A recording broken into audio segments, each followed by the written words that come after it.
जय हिंद दोस्तों। सबसे पहले तो आप सभी को दीपावली की हार्दिक शुभकामनाएं।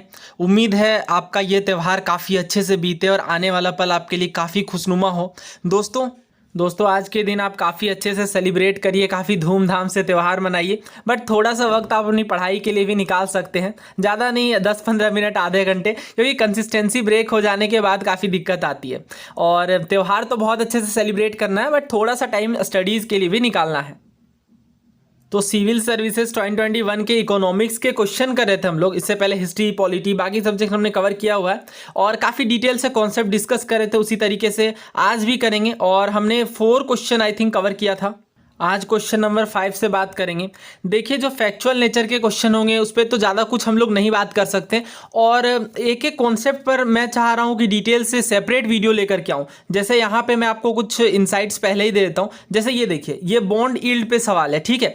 अब बॉन्ड पे सवाल हर साल आ रहे हैं, अलग अलग तरीके से आ रहे हैं। कभी सोवरेन बॉन्ड पर आ गया, कभी आईआईबी इन्फ्लेशन इंडेक्स बॉन्ड पे आ गया। इस तरीके से अलग अलग तरीके से बॉन्ड्स के ऊपर क्वेश्चन आ रहे हैं। तो बॉन्ड एक पूरा अलग ही सेपरेट टॉपिक है। एक बार जब आप अच्छे से समझ लेंगे बॉन्ड क्या है, बॉन्ड यील्ड क्या है, बॉन्ड यील्ड जो है वो प्राइस पे कैसे डिपेंड करती है, उसके अकॉर्डिंग बढ़ती है या घटती है, और भी बहुत सारी बातें, जैसे इन्फ्लेशन का क्या फर्क पड़ता है बॉन्ड यील्ड पे, आरबीआई का क्या, ये तो खैर ये सवाल ही हो गया। बट इसमें जो पूरा कॉन्सेप्ट है वो आप एक बार जब समझ लेंगे तो काफी आसानी से इन क्वेश्चंस को कर सकते हैं। अब इसी तरीके से एक और कॉन्सेप्ट है फॉरेन डायरेक्ट इन्वेस्टमेंट का। हालांकि ये क्वेश्चन थोड़ा टफ है, बट अगर एक बार आप अच्छे से फॉरेन डायरेक्ट इन्वेस्टमेंट कर लेंगे तो अभी सीडीएस जो रिसेंटली पेपर हुआ वहां भी पूछा गया, और शायद ही कोई सवाल बाकी हो जहां सिविल सर्विसेज में एफडीआई से सवाल ना आया हो। अभी तक तो मैंने जहां तक देखा काफी सारे क्वेश्चन, इनफैक्ट अगर मैं सारा कंपाइल कर लूं तो 20 से 30 क्वेश्चन केवल एफडीआई से हो जाएंगे, जो यूपीएससी के द्वारा अलग अलग परीक्षाओं में पूछे गए हैं। उसके बाद अगला कॉन्सेप्ट जो जिस थीम पे है वो डिवेल्युएशन है। अब देखिए, डिवेल्युएशन हो गई, डिप्रिसिएशन हो गई, ये इन कॉन्सेप्ट के बीच क्या डिफरेंस है, या डिवेल्युएशन करेंसी का करने पर क्या क्या फर्क पड़ता है, कैसा इफेक्ट पड़ता है, ये सब बहुत सदाबहार टाइप के कॉन्सेप्ट हैं जो अक्सर रिपीट होते हैं एग्जाम के अंदर। दोस्तों, ये जो क्वेश्चन है अर्बन कोऑपरेटिव बैंक्स के ऊपर है। अब देखिए, बैंकिंग सिस्टम एक बहुत इंपॉर्टेंट टॉपिक है। अक्सर सवाल आ रहे हैं बैंकिंग सिस्टम से, अलग अलग तरीके से क्वेश्चन पूछे जाते हैं। तो एक बार जब आप पूरा बैंकिंग सिस्टम पढ़ लेंगे तो काफ़ी अच्छे से आप इन क्वेश्चंस को कर सकते हैं। अर्बन कोऑपरेटिव बैंक, तो अब ये ऐसा क्वेश्चन है, अगर मैं सोर्स की बात करूं तो आप कोई भी स्टैंडर्ड बुक फॉलो करेंगे इकोनॉमिक्स की तो वहाँ पे आपको ये चीज़ जरूर देखने को मिलेगी। और urban cooperative bank state government के द्वारा बताया जा रहा है, रेगुलेट किए जाते हैं, और वो भी लोकल बोर्ड सेटअप करके। तो काफ़ी आसानी से आप इसे एलिमिनेट कर सकते हैं। स्टेट गवर्नमेंट के द्वारा नहीं, बल्कि आरबीआई के द्वारा रेगुलेट किए जाते हैं। तो फर्स्ट तो गलत है, और यहाँ पर अगर आप केवल फर्स्ट को एलिमिनेट करेंगे तो आपका आंसर निकल करके आ जाएगा। यही रीज़न है, मैं आपसे हमेशा कहता हूँ कि इकोनॉमिक्स में सबसे ज़्यादा कॉस्ट बेनिफिट रेशियो मेरे अकॉर्डिंग, मुझे तो ये लगता है कि सबसे कम टाइम दे करके सबसे ज़्यादा आउटपुट अगर कोई सब्जेक्ट निकाल करके देता है तो इकोनॉमिक्स है। तो पूरा बैंकिंग सिस्टम पे अलग से मैं सेपरेट वीडियो बना दूंगा, क्योंकि यहाँ पे वैसे तो अर्बन कोऑपरेटिव बैंक पे और भी क्वेश्चन पूछे गए हैं, बट वही बात है, अगर मैं एक क्वेश्चन को ले लूँ तो एक मतलब 20 से 30 मिनट की वीडियो बन जाएगी, क्योंकि 20 से 30 क्वेश्चन मुझे लेने पड़ेंगे। तो इससे क्या होगा, फिर एक ही टॉपिक पर पूरा चला जाएगा। तो मैं सोच रहा हूँ एक बार अच्छे से इसे डिस्कस कर लूँ, उसके बाद एक एक टॉपिक पर सेपरेटली वीडियो वाइज, जिस तरीके से हम करते आ रहे हैं PYQ सीरीज में, उसी तरीके से करेंगे। अब देखिए, ये एक ऐसा क्वेश्चन है जिसमें सिर्फ आप ये समझ पाएँ कि बॉन्ड यील्ड का मतलब क्या होता है तो आप इसका आंसर कर लेंगे। देखिए, बॉन्ड यील्ड मैं अलग से सेपरेट वीडियो में कवर करना चाहता हूँ, अभी बहुत ब्रीफ बता देता हूँ। देखिए, कोई भी बॉन्ड है एक तरह का इंस्ट्रूमेंट है जिसमें लोन लिया जाता है, शॉर्ट टर्म, लॉन्ग टर्म, इस तरीके से होता है। और मान ये तो हमें पता ही, ईयरली बेसिस पे इसमें इंटरेस्ट चलता है या किसी भी तरीके से।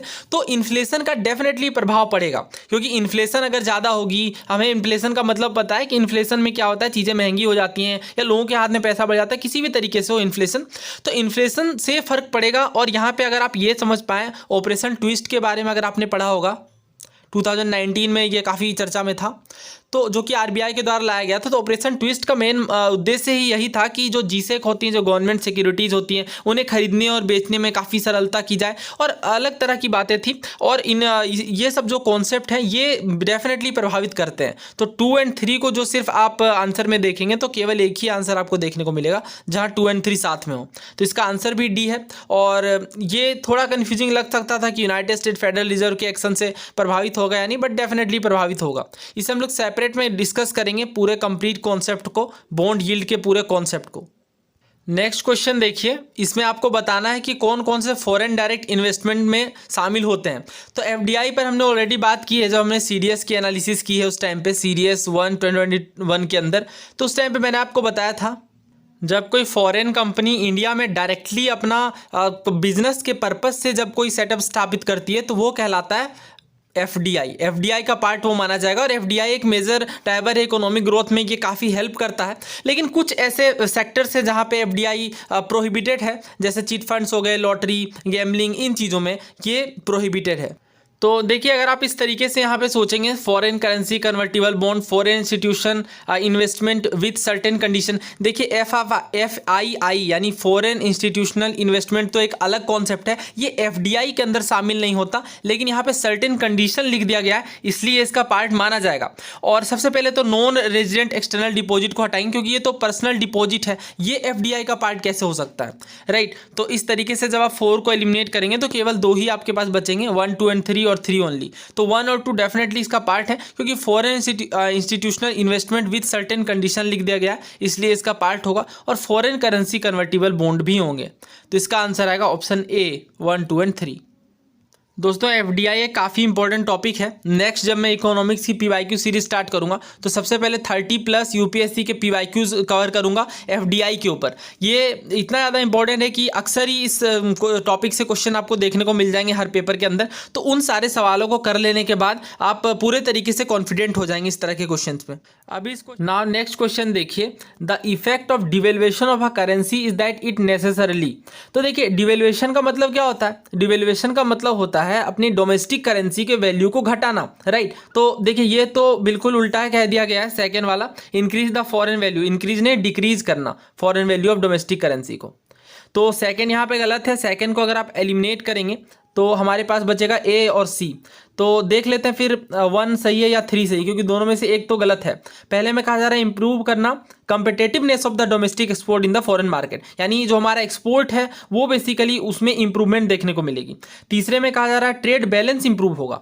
तो देखिए, फर्स्ट बिल्कुल सही है यहाँ पे, क्योंकि अगर आप देखें तो डिवेल्युएशन का मतलब ही होता है कि चीज़ें अपने डोमेस्टिक करेंसी की वैल्यू को घटाना। तो इससे क्या होता है, इससे बहुत ज़्यादा आपको बायर्स देखने को मिलेंगे, क्योंकि जब चीज़ें सस्ती हो जाती हैं तो काफ़ी लोग यहाँ से सामान खरीद के लेके जाएंगे। तो चाइना के विषय में ये बात हमें देखने को मिलती है कि अपनी करेंसी को काफ़ी डिवेल्युएट कर दिया गया चाइना के द्वारा, और यही कारण है कि चाइना के सामान जनरली सस्ते देखने को मिलते हैं।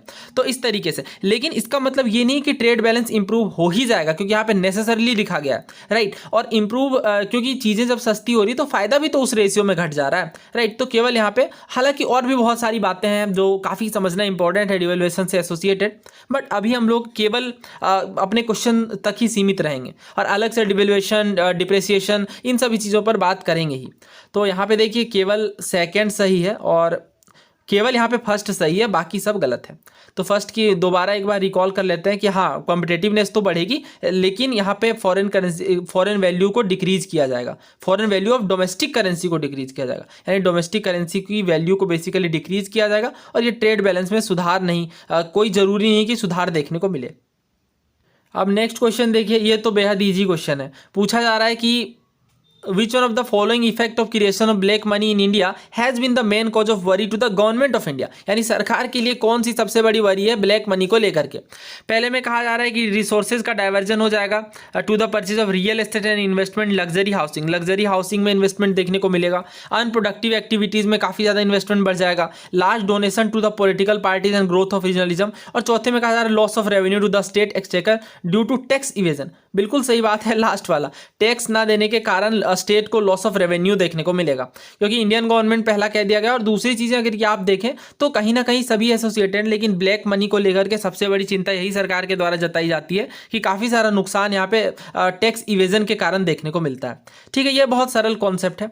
अगला क्वेश्चन देखिए, पूछा जा रहा है which of the following is likely to be most inflationary in its effect. तो देखिए, अगर आप इन्फ्लेशन का मतलब समझते हैं तो इस तरह के क्वेश्चन आप काफ़ी आसानी से कर सकते हैं। तो बहुत बार दिमाग में ये आता है कि जब इतनी ज़्यादा गरीबी है तो इससे क्यों ना न्यू नोट्स, न्यू मनी का क्रिएशन कर दिया जाए और काफ़ी लोगों को बांट दिया जाए, राइट। तो ये बिल्कुल भी सही आइडिया नहीं होगा, क्योंकि इन्फ्लेशन काफ़ी ज़्यादा बढ़ जाएगा, क्योंकि वो कहते हैं इकोनॉमिक्स के टर्म्स में too much money chasing few goods. तो काफ़ी ज़्यादा लोगों के हाथ में पैसा हो जाएगा, तो और सामान तो वही रहेंगे, तो इस वजह से इन्फ्लेशन काफ़ी ज़्यादा बढ़ जाएगी। राइट, तो ये बहुत आसान कॉन्सेप्ट है। इन्फ्लेशन की शुरुआत ही जब आप करेंगे पढ़ने में, इन्फ्लेशन समझेंगे, फिर दो टाइप्स देखने को मिलेंगे। ठीक है, इनसे क्वेश्चन भी आया आई थिंक इसी में। हाँ देखिए, एक डिमांड पुल देखने को मिलेगा, एक कॉस्ट वाला। तो ये जो दो तरीके के इन्फ्लेशन समझेंगे आप, तो उसी टाइम पे ये सबसे इंपॉर्टेंट कॉन्सेप्ट निकल करके आता है।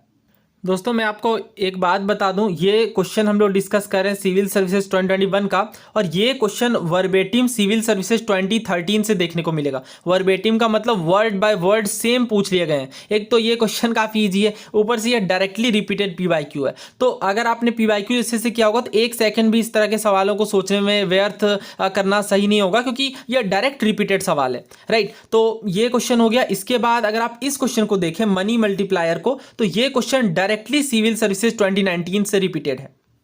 दोस्तों ऑप्शंस भी चेंज नहीं किए गए हैं। आई नो ये यकीन करना डिफिकल्ट है कि सिविल सर्विसेज में लगातार दो क्वेश्चन डायरेक्टली रिपीटेड देखने को मिले, वर्बेटिम रिपीटेड देखने को मिले, बट ये सच है। तो यही मैं कहता हूँ, प्रीवियस ईयर क्वेश्चन तो दो तरीके से हेल्प करते हैं। अभी बहुत सारे क्वेश्चन तो एक दो क्वेश्चन डायरेक्टली रिपीट हो जाते हैं, और बहुत सारे क्वेश्चन इनफैक्ट अभी मैंने आपको शो करके दिखा दिया था, 30-35 सवाल जो ऐसे थे वो इनडायरेक्टली और डायरेक्टली रिपीटेड थे सिविल सर्विसेज के। अलग अलग हालांकि परीक्षाओं से थे, कुछ सवाल सीडीएस से थे, कुछ एनडीए से थे, लेकिन फिर भी 35+ क्वेश्चन तो यहाँ पे थे। तो यही चीज़ मैं आपसे हमेशा कहता हूँ कि कट ऑफ काफ़ी आसानी से क्लियर करना है अगर आपको, तो प्रीवियस ईयर क्वेश्चन में सबसे ज़्यादा फोकस करना पड़ेगा। जब आप बहुत अच्छे से प्रीवियस ईयर क्वेश्चन कर लेंगे तो कोई भी टेस्ट आप 10-20 लगा सकते हैं। बहुत ज़्यादा टेस्ट लगाने की जरूरत नहीं है, बट 10-20 से आपको ये आइडिया मिल जाएगा, क्योंकि कोई भी टेस्ट सीरीज यूपीएससी के एक्चुअल पैटर्न पे क्वेश्चन नहीं बना के देगी आपको। लेकिन एक होता है कि basic theory, basic text cover कर लेने के बाद एमसीक्यूज करने से काफ़ी कॉन्फिडेंस आ जाता है। तो उम्मीद है आपको हमारा ये प्रयास पसंद आ रहा होगा। नेक्स्ट लेक्चर में हम लोग डिटेल से डिमांड पुल, इन्फ्लेशन, ये सारी चीज़ें कवर करेंगे। मैं तो सेपरेट पीवाईक्यू सीरीज स्टार्ट करता हूँ इकोनॉमिक्स की बहुत जल्द ही, और एक एक चीज़ें मतलब जो भी हमारा टॉपिक है उसके बाद सारा प्रीवियस ईयर क्वेश्चन, जैसा हम लोग पॉलिटी में कर रहे हैं, जैसा हिस्ट्री के अंदर कर रहे हैं, राइट, जैसा ज्योग्राफी में कर रहे हैं अभी हम लोग, इस तरीके से सारे सब्जेक्ट को कवर करें। और हाँ, साइंस बहुत जल्दी स्टार्ट करूँगा मैं, ठीक है, और इस तरीके से हमारे यहाँ पे सारे सब्जेक्ट्स कंप्लीट हो जाएंगे। उम्मीद है दोस्तों आपको हमारा ये प्रयास पसंद आ रहा होगा। आप कमेंट बॉक्स में अपने राय अथवा विचार लिख सकते हैं। Again a very happy Diwali to all of you. Thank